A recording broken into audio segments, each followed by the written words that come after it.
Welcome to this presentation on the city of Ur, a Sumerian city in Mesopotamia. The Sumerians were an ancient civilization that established a number of cities in southern Mesopotamia along the Tigris and Euphrates rivers. While we talk about the Sumerians as one people living from about 3500 BCE to 1750 BCE, the region of Sumer was really a series of city-states ruled by dynastic kings that were in competition with each other to dominate the region.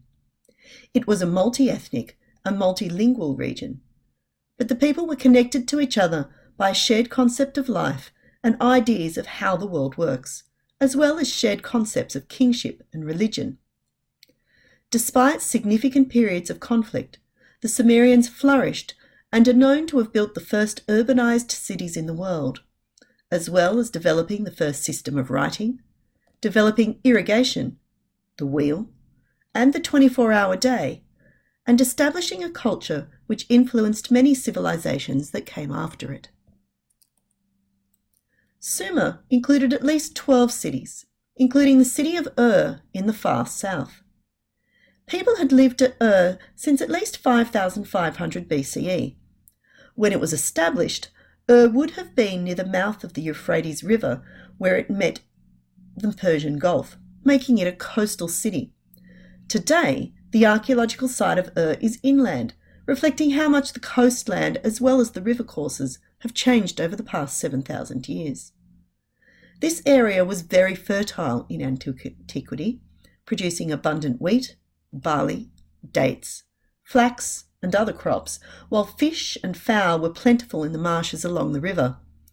Natural resources such as reeds, mud, and clay were used for construction and pottery.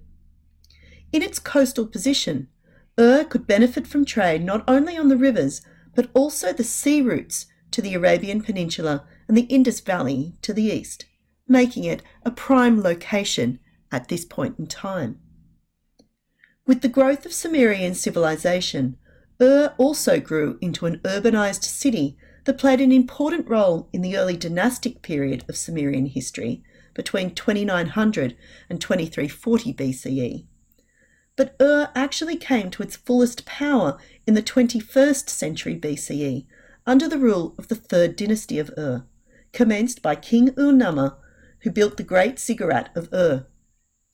The population of Ur was said to be about 65,000 at this time. Yet, by 2000 BCE, Ur and the whole of Sumer lost their power and independence, becoming part of the new and dominant Babylonian Empire.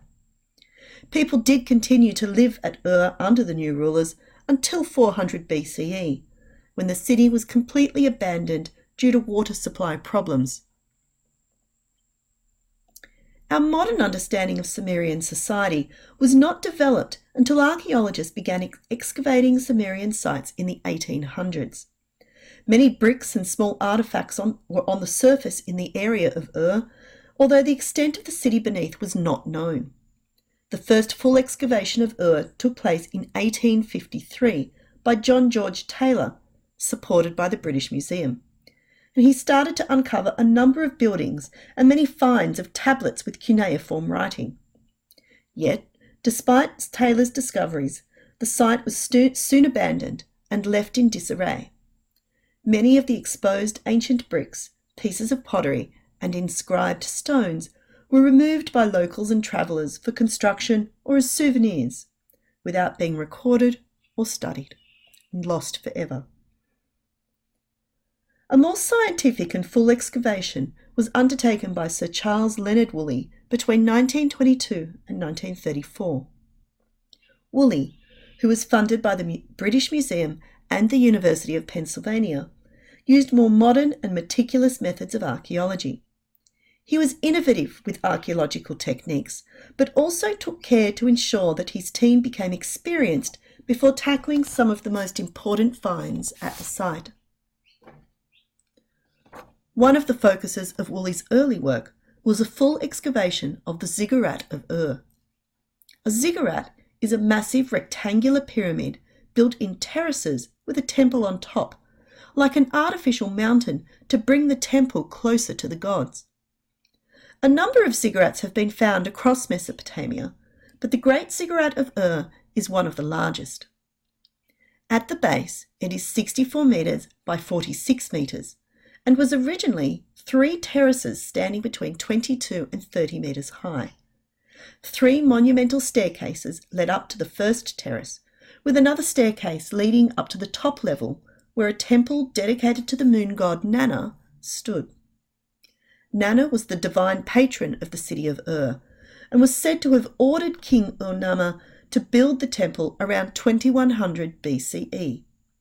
This reflects the role of kings of Sumer communicating with the gods on behalf of their people and being required to follow the gods' instructions. The ziggurat itself was made of mud bricks in the core, and the outer layer is made of mud bricks baked and held together by bitumen. Holes were found drilled into the outer layer of the wall to allow water to evaporate from the core of the building. Drains were also built on the terraces to allow winter rains to flow off the building rather than being allowed to soak into the mud bricks. This amazing feat of engineering shows the architectural knowledge developed by the Sumerians, as well as the administrative power of the kings of Ur at this time to gather a large skilled labour force to complete the building. The lower terrace alone would have used about 720,000 bricks. A partial restoration of the ziggurat was completed by Iraqi President Saddam Hussein in the 1980s. Yet even this impressive restoration does not have the final terrace and temple on top that would have existed when the ziggurat was first completed. The ziggurat would have been able to have been seen from long distances, reflecting the power of the kings of Ur as well as their patron god Nanna. In addition to looking at public and private buildings, one of Woolly's most significant areas of excavation at Ur was a cemetery containing over 1,800 tombs, including the royal cemetery, which included 16 royal burials from the early dynastic period, about 2600 to 2400 BCE.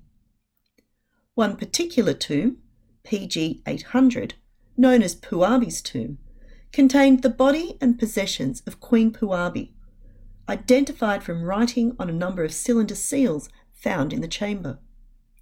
Together with Puabi's body, which was laid out on a wooden bier, were 3 attendants buried with her.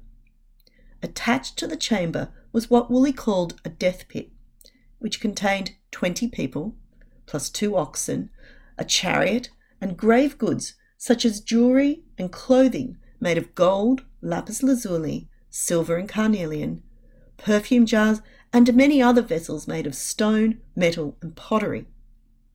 Most of the people in the tomb appeared to be females, dressed in fine court jewellery and robes, suggesting that they were court attendants.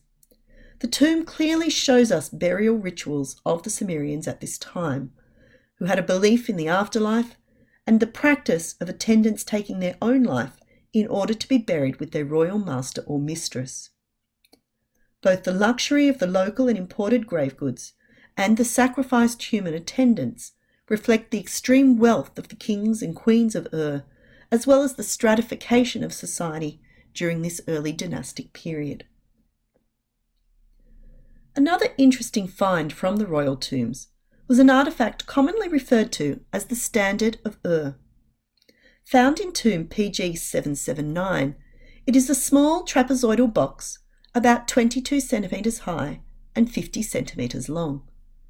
Panels on all 4 sides contain a mosaic made of pieces of shell, lapis lazuli, and red limestone set in bitumen.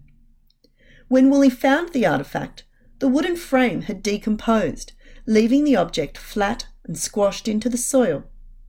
He used a wax cast over the remains to try to lift and remove it from the soil 3 square centimetres at a time. The object was then restored, so there is speculation as to how accurate the reproduced scenes are. On one side, the artefact depicts scenes of peace, showing animals, fish, and other goods being brought by a procession to a feast. Seated figures wearing woolen fleeces or fringed skirts drink to the accompaniment of a musician playing a lyre and a singer. As well as showing us some of the fashions and musical instruments of the period and the kinds of food produced and consumed by the Sumerians, this banquet scene shows the king in larger scale to reflect his importance. The other side of the standard depicts scenes of war, with a defeated enemy being trampled by soldiers and chariots being pulled by donkeys. Naked prisoners are being led by soldiers in cloaks with spears to be presented to the king, while enemy soldiers are being killed with axes. We learn a significant amount about warfare, weapons, and the practices of taking prisoners as slaves from this scene. The double side of the standard also reflects the reality of Sumerian life at this time, being a region where conflict between city-states was common, and kings had dual roles as war leaders and protectors, while also ensuring the supply of resources to their people. The exact purpose of the object is not known. Woolley considered that because the artefact was found just above the head of a sacrificed soldier, that it was a standard that would have been carried on a pole into battle. Yet many other archaeologists consider that it was some kind of sound or music box. Another theory by Paola Villani is that the object was used to store funds for warfare or religious works. While the actual original purpose is not known, the scenes have provided us with valuable information about Sumerian life, resources, and power. As one of the first urban cities and as a centre of administrative power, the site of provides an extremely important insight into early civilization in Mesopotamia. Woolley's excavations were so extensive and meticulously recorded that they have provided rich and invaluable information about the architecture, beliefs, social structure, and urban development of the city and the people who lived there. In this presentation, we have considered just a few of his amazing finds, but Woolley's records and the artefacts collected continue to be reviewed today to support new interpretations. The careful retrieval and documentation of thousands of clay tablets with cuneiform writing, many of which have been translated by historians, has also added valuable information on politics, economics, culture, and the religion of the Sumerians. In the cradle of civilization, helps us to better understand how societies developed and how they established some of the early foundations of civilization which we take for granted today.